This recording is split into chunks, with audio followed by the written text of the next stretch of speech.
वस्तूंचे वर्गीकरण म्हणजे क्लासिफिकेशनची ओळख.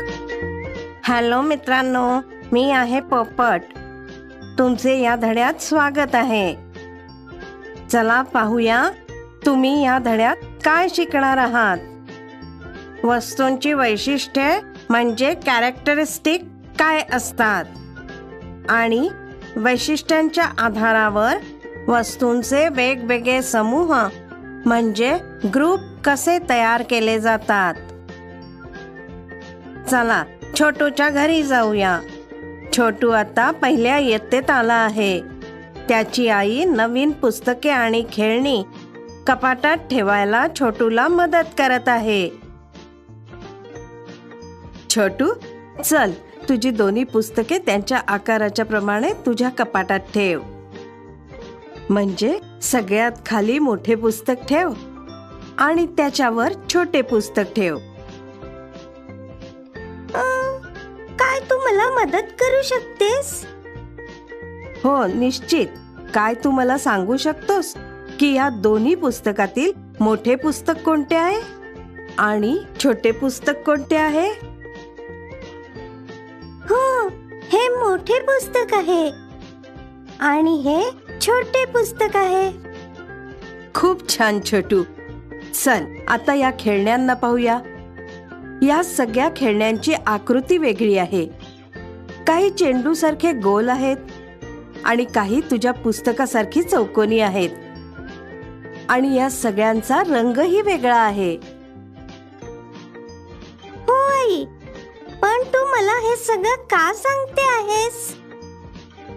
बाळा, मोठा आणि छोटा आकार किंवा वेगळी आकृती आणि रंग ही सर्व या वस्तूंची वैशिष्ट्ये आहेत, ज्याच्या आधारावर आपण वस्तूंना वर्गीकृत म्हणजे क्लासिफाय करू शकतो. ओ, असं तर तू मोठी आहेस आणि मी छोटा आहे. ही पण आपली वैशिष्ट्ये आहेत, हो ना? हो छोटू, तुला बरोबर समजले. खूप छान. मला आता खेळण्यांनी खेळायची खूप इच्छा होत आहे. काय तू माझ्या बरोबर खेळशील? हो बाळा, चला जंगल जंगल खेळूया. परंतु यापूर्वी जनावरांच्या खेळण्या व्यतिरिक्त बाकी सर्व खेळणी कपाटाच्या आत ठेवून देऊया. ठीक आहे आई. काय आता आपण जंगल जंगल खेळू शकतो? हो निश्चित बाळा. बाळा, मी आहे सिंह आणि मला खूप भूक लागली आहे. मी या पांढऱ्या सशाला खाऊ का मग या काळ्या शेळीला? अरे, हे तपकिरी हरिण सुद्धा खूप स्वादिष्ट वाटते आहे.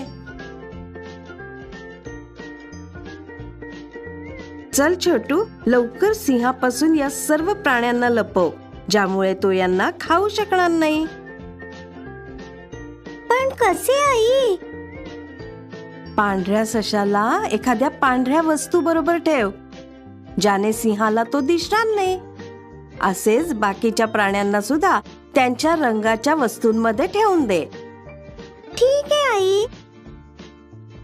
मी सर्व प्राण्यांना लपवले आहे. आता सिंह त्यांना खाऊ शकणार नाही. शाब्बास बाळा. नाही, आता सिंह त्यांना खाऊ शकणार नाही आणि म्हणून तो उदास होऊन परत गेला. मी प्राण्यांना वाचवले. हो बाळा, खूप छान.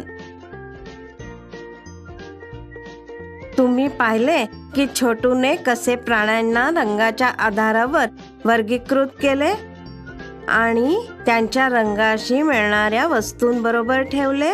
काय तुम्ही जाणता की अशा प्रकारे वैशिष्ट्यांच्या आधारावर वस्तूंना वर्गीकृत करून त्यांचा समूह तयार करण्याच्या प्रक्रियेला काय म्हणतात? या प्रक्रियेला वर्गीकरण म्हणजे क्लासिफिकेशन म्हणतात.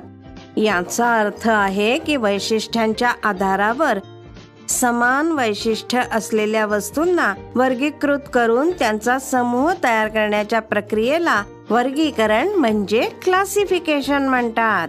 काय तुम्ही तुमच्या दप्तरात ठेवलेल्या पुस्तकांना त्यांचे रंग आणि आकाराच्या आधारावर वर्गीकृत करू शकता? चला, आता रात्र झाली आहे, तुला झोपले पाहिजे. लवकर ही खेळणी ठेवून झोपून जा. ठीक आहे आई, मला आज खूप मजा वाटली. उद्या पुन्हा खेळूया. ठीक आहे बाळा, आता झोप. शुभरात्र. आजच्यासाठी बस इतकेच. ह्या व्हिडिओत आपण शिकलो की वस्तूंची वैशिष्ट्ये काय असतात. वैशिष्ट्यांच्या आधारावर आपण वस्तूंना वर्गीकृत करून त्यांचे वेगवेगळे समूह कसे तयार करू शकतो. आपण हे पण शिकलं की समूह तयार करण्याच्या या प्रक्रियेला वर्गीकरण म्हणजे क्लासिफिकेशन म्हटले जाते. पुढील व्हिडिओत आपण वर्गीकरण म्हणजे क्लासिफिकेशनची आणखीन काही उदाहरणे पाहूया. बाय मित्रांनो.